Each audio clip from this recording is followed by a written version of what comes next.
Uncle Ned took my hand. "Thank you for coming, Silas," he said. I struggled to hold back the tears. Ned was my last living relative, and he was dying. This news had been given to me by his doctor in the small hallway at the end of the ICU a few minutes before. Uncle Ned and I had always been close. He was my mother's brother and like a second father to me. 2 years ago, as I watched the casket with my mother's body being lowered into the grave, Ned put his arm around me and said, "She's in a better world, son." Now it was just Ned and me, and he knew it was his turn. Since he got sick, I came to the hospital every day. He thought I came for him, but now I realize I came for me. Today he had a conversation with the doctor, and he said it was necessary to come early because he urgently needed to talk to me. I was going to come anyway. "I'll just be a little early," I said. When I arrived, Ned said in a voice growing weaker and weaker, "I need to talk to you about the pin money." Pin money was something of a family legend. They started with my great-grandfather, Silas, my namesake, whose father was a lawyer. But Silas wanted to be a farmer. His father was against it, but young Silas kept chickens behind the house of a wealthy family. This embarrassed the wealthy family a bit. Silas sold eggs and saved his money. When Silas turned 20, his father put a stop to it and said he'd had enough chickens. If Silas refused to pursue what his father thought was a suitable profession, he would be cut off from the family wealth. His father did not know that Silas was making considerable money from selling eggs. Silas left home and took a job on a farm. He became so successful at it that he reconciled with his family. Once independent, Silas always set aside the money from egg sales into a special fund. Eventually, he passed that money on to my grandfather as a kind of trust for future generations of the family. My grandfather had 2 children, my mother, Sonia, and my uncle Ned, to whom he entrusted the money for pins, as they were called. When the family had financial problems, my mother and Uncle Ned would say, "Let's take from the pin money," and then laugh hysterically. Perhaps it was that laughter that caused me to see pin money as a kind of joke. Ned was a lawyer, as was his grandfather, Silas's father. However, Ned always lived very frugally, in a small house, having very modest needs. He never married, often saying he would when he found a woman as good as his mother or sister, but I guess he never did. "Uncle," I said, "if there's nothing in the pin fund, I don't care. I'm here for you, not for the money." "I know, that's why I called you. You're going to marry Nancy next month, and no matter how good she seems or how beautiful she is, there's something about her I can't trust. They say you don't know your spouse until you've been married a long time," Ned said, and then paused before continuing. "At home, in my writing desk, you will find the will and all the information about Silas Stevenson's family trust. Please don't tell your wife about this until you have full confidence in her and have been married to her for at least 5 years. Promise me that, and I will go to my eternal rest in peace." What was I to do? I had given my uncle the word he sought. I thought it was a small, unimportant matter. I was to be convinced that I was greatly mistaken. I stayed with my uncle for another hour or so. During that time, he seemed to have fallen asleep, but then the monitors beeped and buzzed. My Uncle Ned left to join my mother and his mother. 3 days later, I buried my uncle in the family plot next to my mom and dad. There, in the small cemetery outside of Messina, were their parents, as was the rest of the family. Nancy, my fiancée, didn't attend the funeral. She had final exams. Nancy was a 4th-year medical student at the time. Nancy and I had been together for about 2 years. She and Uncle Ned could never get along. Nancy can be a little standoffish. She is a very goal-oriented person. Ever since she was in high school, she had her sights set on becoming a doctor and made any sacrifice to do so. It's made her a little socially depressed. She's pretty. Some might even say beautiful. 5'6", shoulder-length blonde hair. She has the figure of a cheerleader but the personality of a computer geek. She wasn't the best at math, which is why we met. In college, I was a tutor for those who were having trouble with higher math. Nancy was assigned to me. She needed good grades to get into medical school, which meant not just passing higher math, but doing very well. Somehow, we just found common ground. My goal was to teach. We both had a passion for helping others. Neither of us had much relationship experience. We started what I would call study dates, getting together for classes and ending them at a coffee shop. Gradually, we started squeezing on the way home. The night I received the news of my mother's death, I was with Nancy.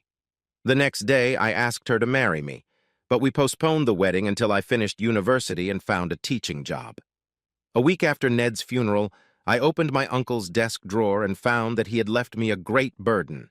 There, neatly laid out, lay his last will and the papers of a trust of which I was the sole beneficiary. The monthly statements from banks and brokers spoke for themselves. There were nearly $7 million in the Stevenson family trust. Nancy and I lived together for a few years while she finished college. I got my teaching credential, and we were scheduled to get married the very next month. I had to support us on my teacher's salary while she finished her degree. She had a long way to go as she wanted to become a surgeon. The money I inherited would have made life easier, but I promised to keep it a secret. Besides, I viewed the PIN money as a kind of personal obligation to be passed on to our children. I didn't tell Nancy about the trust fund, but instead took the money to an investment company in Manhattan. If we needed anything, I took money from the fund, always giving the impression that I had borrowed the money and was struggling to pay it back. To some extent, this was true. I intended to return the money to the trust as soon as possible. Her parents had arranged a beautiful wedding for us, but I refused their offer to pay for the honeymoon. I took us to an expensive Caribbean resort, telling Nancy that Uncle Ned had bequeathed the honeymoon funds to me, and it was true. For the first few years of our marriage, I saw Nancy very rarely. She seemed to be studying all the time, but when we were together, life was good, very good. My career eventually kept me very busy. I worked as a public school teacher in an upscale neighborhood where I taught second grade. With my math background, I could have taught high school and even gone on to get a college degree and become a college professor. However, my aspirations were focused on making a difference in the lives of my students. My heart told me that the best way to do this was to teach young children. Nancy did not understand the nature of my calling, but at first accepted it. As I said, when she was in medical school and I was teaching young children, we were very happy. I looked forward to someday having children of our own as well. Eventually, Nancy graduated and was interning at a local medical center. I went from seeing her too infrequently to almost none at all. However, I understood that she was working toward a goal and believed that when her internship was over, we would be truly together. Soon, however, she left for residency. Before I knew it, we'd been married for 5 years. It was time to tell Nancy about the PIN money, but something was holding me back. I knew I should tell her, but something kept me silent. Finally, I admitted to myself that I didn't trust my wife. She was ambitious and all too aware of her position in society. I told myself that in time she would mature, and then I could solve the mystery of the PIN money. Nancy finished her residency and began a career as a surgeon. I thought we'd see each other more often, but that didn't happen. However, Nancy's income increased significantly, and soon she was talking about buying a house. I took this as a good sign that we were planning to have children. Nancy insisted on buying an expensive house in a fashionable neighborhood that she felt would fit her new inflated status. "I'm a surgeon," she told me, "and this is the home of a successful doctor." The house was a classic mansion, taking up too much land and having an interior design that created a lot of useless space. The house had a detached 3-car garage, which Nancy soon filled with an expensive luxury car and a 4-wheel drive all-terrain vehicle. Our little Subaru, which I drove, was squeezed into the 3rd space. My assumption that it was time to think about children was discarded. "We had just gained our freedom. Children will bind us together. It's time to savor our success," she objected. However, we didn't enjoy our freedom. At least not me. I spent many lonely nights and weekends in a big, empty house. We lived in a postcard neighborhood where houses stand close together, but people are far apart. Nancy supposedly didn't work nights or weekends, but I began to suspect there was more than just work involved. Out of boredom, I started working weekends at a local daycare center and spending my nights chatting on the internet. It was this latter activity that led to a strange development. I usually attended education-oriented groups where we discussed current trends in the field. One night, a newcomer showed up with an unusual and very specific question. "It's Hermes," he wrote. "Does anyone know of an educational program called Doctrina? I'd be interested in your thoughts." The chat room I was in that evening consisted mostly of school administrators. They had heard of the educational program he mentioned. It was a sophisticated package of computer programs for elementary school-age children that was much publicized in the press at the time. Most of the administrators in the chat room that night were absolutely thrilled. As it happened, however, my school had become a testing ground, and I knew the program was useless. Technology, I commented, is all very well, but doctrine requires a large investment in equipment for almost all schools. Even in the most affluent schools, there are only 1 or 2 computers for every junior high class. Using this software product, on the other hand, requires a large investment for modest gains. This excludes public schools and all but a few elite private schools. However, if you spend a small fortune to educate your child in a private school, do you want him or her to be taught by a machine? What about homeschooling? Hermes asked. I had thoughts on that, and soon he suggested we chat privately. We spent the next 4 hours discussing Doctrina's chances of success in education. It was already 2 in the morning when we passed out. However, my wife was still not home. She came in around 3 and stumbled her way into our bedroom. I pretended to be asleep. She had obviously been drinking, and therefore not working. She threw her clothes in the laundry basket and headed for the bathroom next to the bedroom. Before leaving for work the next day, I checked the laundry basket. Nancy was still asleep. Supposedly, she worked the 4 to midnight shift, but I had my doubts. The clothes in the basket were not the kind of clothes one wears to work, especially the fancy underwear stained with sex marks. All the faith I had harbored in my wife was lost. I spent the next 2 weeks walking around like a fog, wondering what had become of my life and trying to determine its future course. What had gone wrong? Was it something I did or didn't do? Was it one man or many? Should I talk openly with her? Should we try to see a counselor? There were so many questions, but no easy answers. It was little Jeffrey Anderson who brought me out of this state. He was a bright boy, but he was having a hard time. He had obvious reading and diction problems. I suspected a learning disability. Our school did not have the facilities for adequate testing. We did do testing, but it was purely routine. I knew his parents had resources, informed them of my suspicions at a parent-teacher conference, and recommended some reliable sources that could help them. As it turned out, Jeffrey had a problem and needed extra help to overcome it. Jeffrey's help was able to take my mind off the problems in my marriage. At the end of the assessment and intervention meeting, Mr. and Mrs. Anderson thanked me. Mrs. Anderson hugged me and said, "You are a wonderful person. Your wife is a very happy woman, although she doesn't seem to realize it. Mrs. Anderson is a nurse supervisor at the hospital where my wife works, and her husband is a prominent attorney." Jack Anderson then shook my hand and said, "If you ever need anything, Silas, please don't hesitate to ask." I left feeling like a giant. I was at the pinnacle of my profession. At this point, I received a cryptic text from Hermes asking me to stop by the discussion forum late at night for a private chat. The next text was from my wife informing me that she would be late again that evening. I stopped by the message board at about 11 o'clock in the evening. Hermes was already waiting for me there. "Hey, master," he began. "I owe you a favor. That deal with Doctrine fell through. You saved me a lot of money." "I'm glad, but is that what you do? Investing?" "Yes, I started out as a day trader with family money, but almost lost it all. However, I met this guy who manages a fund that invests in startups. I've been investing with him for about 3 years now. He doesn't always hit his target, but when he does, it's a nice income stream. He was pushing this doctrine until I enlightened him. He's grateful for the help you've given us. Glad I could help. Listen, I've been discussing this with a friend of mine, and we have an urgent proposal. If you're interested, I can give you a portion of my option. The minimum option is $500,000.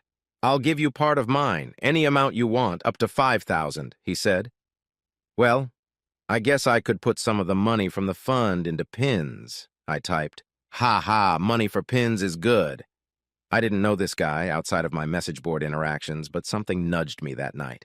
I was on the cusp of success with Jeffrey Anderson, and at the bottom of the abyss because I felt that Mrs. Anderson knew what my wife was up to behind my back. "You know, friend," I wrote, "I'll come in, but I want a full share. 500,000, really? You're a teacher? Like I said, I've got money for pins. Pins. Who would have thought it? But what's the name of this company? The company is called Odeo, but we invest in its subsidiary. They call it Twitter. Yeah, I realize. Stupid name. The name was very silly, but I think you realize what happened. I got involved in something I had no idea about. If Hermes had explained what it was, I would have passed it by, of course. In my opinion, using such a silly name was a stupid idea. It should have been the first of several stupid ideas. Sometimes they failed, but when they hit, the payoff was big. 5 years after buying Twitter, I was watching my wife from across the ballroom. My relationship with Nancy and I had gone south. This time we were at a fundraiser and holiday party for the hospital. Everyone was in formal wear except the teacher. I was in my best blue suit and could sense my wife's embarrassment. For her part, she was hanging on the arm of a young surgeon, her latest lover. Soon the dancing would begin and she would be in his arms, dancing too close for it to be decent. I should have cared, but divorce was definitely in the plans. The problem was, at this point, I was too rich. I was richer than any man had a right to be. I was hiding my wealth, but I couldn't see how it wouldn't surface in the divorce and disrupt my life. Such was the strange set of circumstances that brought me to this place in my life. I had secretly used the pin money for good causes, but was careful not to reveal my possession of the money. However, fate had not yet done away with the money or with me. "Mr. Stevenson," said the woman, taking my hand. I turned my attention away from watching my wife and saw Mrs. Anderson beside me. "Oh, hello, Mary," I said. "I should have known you were here. Congratulations on your appointment as head of nursing. Thank you, and if you don't mind, I'd like to introduce you to a few people." She led me to a small group. "My husband, Jack, you know, and this is Leslie Dumont, the president of our hospital. Her husband, Arthur, and Donna—" "Miller," I said, interrupting her. "We're old acquaintances." Mary turned to Donna. "Oh, you know Mr. Stevenson?" "Yes," Donna said. "Silas is a volunteer at the daycare center I use. I'm afraid I've imposed on him as a traveling companion several times, being late for appointments." Donna was a short woman with a rounded figure, not fat, but with wide hips and ample breasts. Like the old drawings of sexy forest nymphs I thought the first time I saw her. I was mesmerized by her silky black hair, cut short and framing her beautiful round face. She had 2 children at the daycare center where I volunteered. She was a registered nurse at the hospital, working weekends to avoid night shifts. She lacked help at home as her husband had died 2 years before. Weekend daycare is very limited and difficult to maintain due to decreased demand and significant costs. Our daycare operated 7 days a week thanks to a grant from a mysterious foundation with a strange name, the Pin Foundation. "It never hurts to help a beautiful woman in need," I said, eliciting laughter from the group and a shy, embarrassed smile from Donna. That's when attorney Jack Anderson entered the conversation, saying, "Very well said and obviously true, as it comes from the best educator I know. One who is dedicated to excellence." Now, it was my turn to blush embarrassedly. But Mary Anderson immediately began explaining to Donna and Mr. and Mrs. Dumont how I had noticed Jeffrey's learning problems and helped develop an intervention plan for him. "Jeffrey is moving on to middle school next year, and thanks to this man, he is the best in his class," she said, leaning over and hugging me. "Excellence in one's profession is something we all strive for, but few of us achieve," Arthur Dumont pointed out. Then Mrs. Dumont added, "Some, however, allow themselves to be led by their base natures." Saying this, Leslie Dumont looked across the room to where my wife had begun to dance with her new lover. I didn't consider my wife's activities to be completely secret, but it seemed at the time that she was much more widely known than I had assumed. At this point, Donna said, "I am going to make up my mind and ask this fine gentleman to dance." That's how I first held Donna Miller in my arms, a woman who, from that moment on, seemed to perfectly fill the space between my arms and the void in my life. I drove Donna home that evening, leaving my wife to make her own way to the house we sometimes shared. Donna lived in a small house cut into a hill on a side street. She invited me in for coffee. I watched her lovingly check on her children sleeping in their cribs. Then she paid the young girl sitting with them, pulling money out of a small purse in her lady's purse. When she handed the girl the money, the purse remained empty. I noticed once again how often there is a distinction between domestic happiness and financial well-being. We sat in her kitchen until the wee hours of the morning drinking coffee. I encouraged her to tell me about her life. She told me about her childhood and nursing school, and then how she met her husband and fell in love. Told me about how she gave birth to first a son and then a daughter. It all flowed out of her like a spring river rushing to the sea. Then the dam burst and she slowly told me about the tragic death of her husband. She and the children were in the car with him, traveling to visit his elderly mother, when a truck slammed into them, killing him and injuring her. Thankfully, the kids were safe in the back seat, but Jason died and I spent 3 weeks in the hospital. The truck belonged to some corporation that had little insurance. The payments for Jason soon ran out because of our living expenses that first year. She tried to gloss over the difficulties she faced after her husband died, but I wouldn't let her. Forced her to tell me everything, knowing that telling me would lighten her burden. "I don't know what I would have done without the discounted daycare that the center where you work gave me," she said. "I wonder how they manage that." "Oh, I said, "people like me donate some time and parents like you help out. Besides, we have benefactors." "Yes, I'm very grateful to you," she said, covering my hand with hers and squeezing it. "And I'm very grateful to this Pinwheel Foundation. I must write to them and tell them how much they have helped me and how grateful I am to them." "Oh, I'm sure they know that." "Well, I'd like to tell them anyway," she said. "Could you give me their address?" "I'll work on it," I said. "But it's very late and I've got to go." "I think you're wrong," she smiled. "In fact, it's very early. But I'll let you go if you promise to come back and tell me all about yourself instead of letting me do all the talking like I did last night." I made that promise and I was actually going to go back. My wife was waiting for me at home that evening. She was furious and determined to fight, but I had no reason to give her what she wanted. "Look, I'm tired, and no matter what you say, I'm going to bed." "Oh, no, you're not! You can't just leave me without a word at a public event. How did you expect me to get home?" "I expected your boyfriend to drive you home," I said, throwing her a look that I hoped said I knew about her extramarital affairs. "How dare you throw around accusations like that? Like I said, I'm tired, and this is not an accusation, but a fact known to most, if not all of your coworkers. You and, I believe his name is Dr. Anthony Vincent, have been behaving very publicly for months. Tonight, you flaunted it in front of your colleagues. Tony's a friend, and that's all." "Well, I assume your friend gave you a ride home. If you had any sense, you'd know that Tony rides a motorcycle, and that's not what I was dressed for." "Nancy," I sighed, "can't you realize that I don't care anymore?" "Why?" "I guess you have something with that slut you left with tonight." With those words, I turned sharply. She nearly fell down the stairs, not expecting me to run into her. "Donna Miller is not a whore.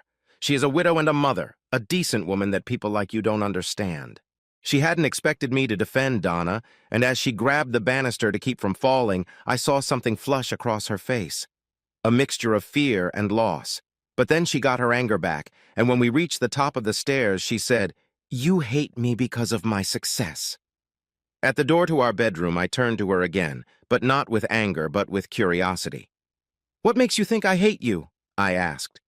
"Because I'm an outstanding surgeon and you're an unimportant schoolteacher."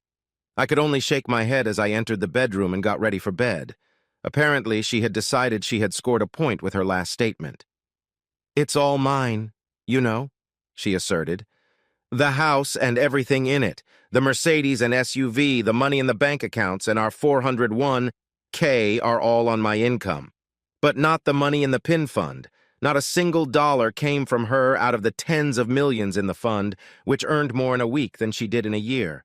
Nor could she claim full ownership of the rest of our property purchased with my teaching salary. Yet I felt only disappointment that she had put things ahead of love in our marriage." "Why, Nancy?" I asked. "How can you be so fixated on material things?" Saying this, I thanked Uncle Ned for his advice. I kept the money for the pins a secret because I couldn't be sure of my wife. I walked into the bathroom in the master bedroom and closed the door behind me. Nancy first jerked the door open and then yelled through it, "In the divorce, I'll make sure you don't get anything." Then, thank goodness, she quieted down. She was gone when I finished in the bathroom and went back to the bedroom. I shrugged and went to bed. The day after Thanksgiving, Nancy actually put a knife in our marriage. We spent the holiday at her parents' house, and my Nancy pretended we were a loving couple. When the food was served and her mother finally sat down at the table, the first words out of her mouth that everyone in the family heard were, "Silas, when can I see my grandchildren?" "Ask your daughter," I replied. Nancy threw me an angry look and then began her standard answer about how we should wait until her career was more successful. At the end, her mother gave her standard advice that we shouldn't wait too long. The next day, Nancy assured us that we had waited too long. "I'm leaving for Christmas vacation," she informed me. "And where do you suggest we go?" I asked. "Not us," she said. "I'm going with a friend." "It's a male friend, I suppose." "None of your business," she hissed. "Well, it's not Tony Vincent, because I heard he dumped you for a younger model." She became furious and ran out of the house. I sat around for a while, and then I decided to call a travel agent. "Yes, I can book this trip," the woman informed me, "but I must warn you that it can get very expensive during Christmas week, and that's not including park and ride entrance fees. Just make the reservation, but don't make a final commitment until the woman says yes," I told her. Over the past year, I had been seeing Donna quite a bit, often taking her and the kids out to dinner when she came to pick them up from daycare on weekends. The kids already knew me well. They are Daryl, age 6, and Cheyenne, age 4. Daryl was named after his paternal grandfather, and Cheyenne was named after Donna's mother. Although Donna and I became close, there was no physical connection. It wasn't that I was holding back for some false moral reason. As far as I was concerned, I owed nothing to Nancy or our marriage. But I could sense the conflict within Donna. The good wife was still trying to recover from her husband's death. It was in that vein that I asked Donna and her children to come with me to Disneyland in Florida during Christmas week. I first suggested to Donna, doing it in the absence of the kids. She initially declined. "Do you think that's reasonable?" she asked. "If you're worried about my wife, you shouldn't be." She informed me that she would be vacationing with a friend. "No, that's not my concern," Donna said. "I was thinking about expenses." "Well, don't worry. I have money set aside for such occasions." When we told the kids about it, they were thrilled, but it occurred to me that Donna already knew that my wife wouldn't be a problem. I had to find out what she knew. I did one more thing, called and hired a private detective firm, a large and well-resourced one, to follow my wife on her trip. Again, they reminded me of the expense there, and I assured them it was a non-issue. "How about I send you a deposit of $25,000 and you would bill me weekly?" After arranging to have my wife followed, I prepared for the end of the school semester and vacation. For the first time in years, I was looking forward to Christmas. We flew out to Orlando on Christmas Eve. The trip with 2 small children was exhausting. The room I booked had 2 large bedrooms, and one of them, along with the kids, was occupied by Donna. I slept alone in the double bed. Early in the morning on Christmas Day, the kids woke us up in a hurry to get going. We spent the day on rides and wandering around the park. By late afternoon, however, everyone was exhausted. It had been a hectic day at the park, but I hoped the crowds would be less by the end of the ride. Shortly after an early dinner, first Cheyenne and then Daryl fell asleep. I opened a bottle of wine from room service, and Donna and I settled on the couch. Donna took a sip and then bowed out.